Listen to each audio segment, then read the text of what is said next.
Uzi Vert has been around the mainstream for about a decade now.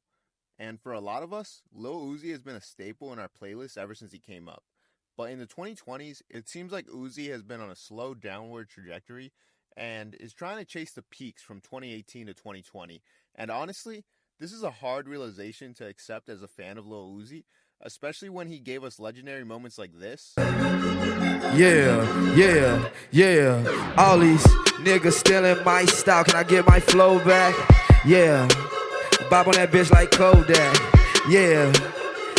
Bitch, you know that. Yeah.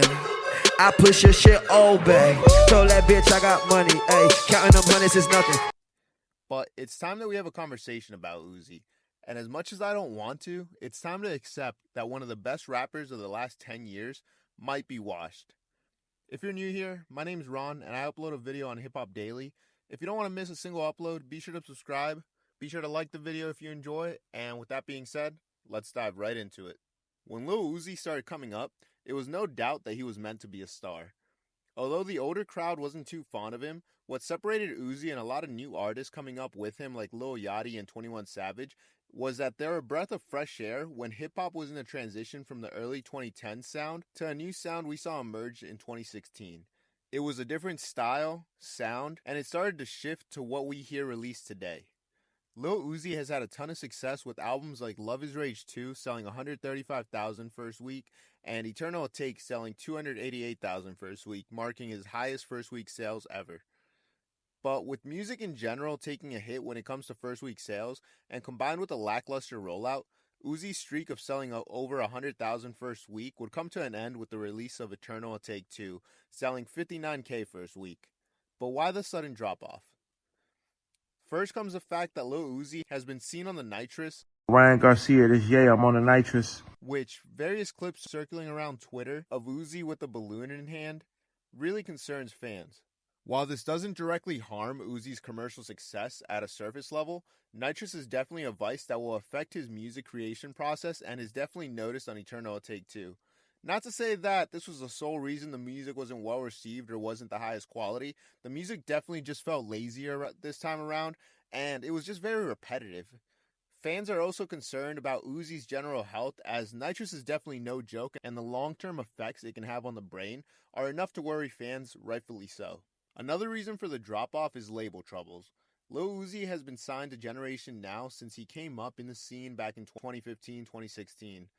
We've seen Uzi have label troubles prior to the release of the original Eternal Take, and at this time it was clear that Uzi was not happy with the situation when EXO Tour Life was reported to bring in $4 million for the label, and Uzi was only taking $900K of that, which, if you ask me, that's a solid split for a label considering the high end of a lot of deals is an 80-20 split in the label's favor, and Uzi essentially took home the high end a little above 20%.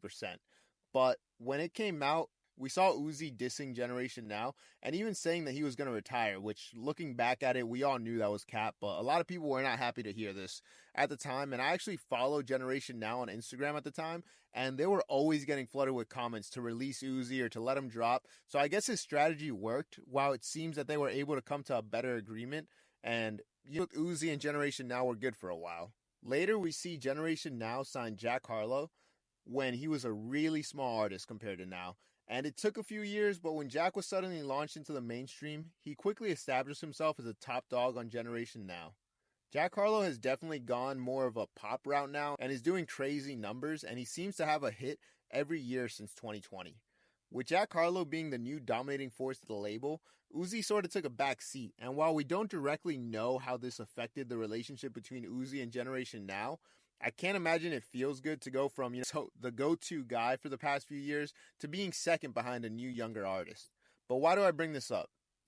Well, when Lil Uzi came back to drop Eternal Take 2, it was promoted and hyped up to be some crazy project with a really nice trailer, and even Uzi changing his covers on all his projects to draw more hype for the album, and sort of took a page out of Charlie XCX's book, but other artists have done this in the past too.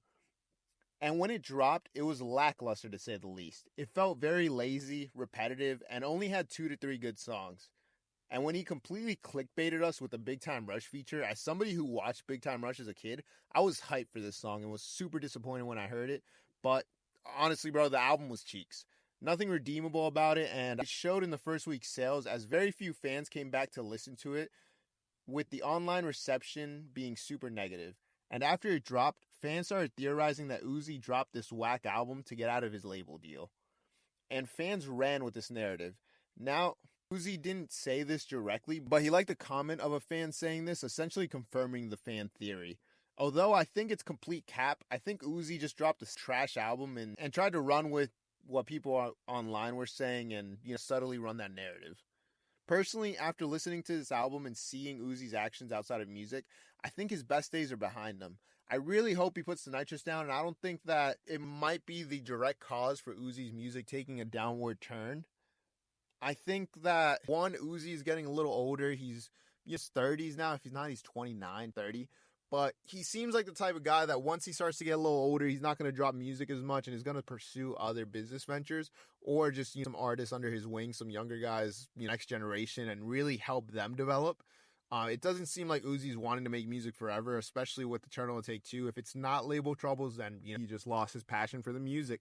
But from what I'm seeing, I don't think that we're going to get Uzi album every year here on out. But I could be surprised. Who knows? And also, I just feel like Uzi is sort of played out in a way, as a lot of fans, are still hanging on to hope that he'll drop another great project. But Uzi has definitely been trying to replicate that aura he had from 2018 to 2020. And honestly, it's just not working, man. I think fans are moving past that time period. And you either have to grow with the times or you're stuck in the past. And I really hope Uzi doesn't get stuck in the past. But as of now, I just don't see him producing another hit or just doing something to captivate the fans' attention and draw them towards the music. But that's just what I think. Maybe I don't know what I'm talking about. I would love to hear what you guys have to say. Do you guys think that it was just a bad project by Uzi and that he'll bounce back after this? Or do you think he really had label troubles and he was trying to get out of them? What is your favorite Uzi project? If you listen to Eternal Take 2, do you have a favorite song that you come back to? And did you like this project? Because if you genuinely like this album, I'd love to hear what you have to say about it in the comments below. And, what really draws you to this album? Like I said, comment down below your thoughts. Remember to like the video if you enjoyed. Subscribe so you never miss a future upload. I'm currently on the grind to 10K subscribers, so if you could help me out with that, I would really appreciate it. Thank you guys so much for watching the video. If you stuck around this long, you're a real one, and I really appreciate you and your time. And I will see you in the next one. Peace.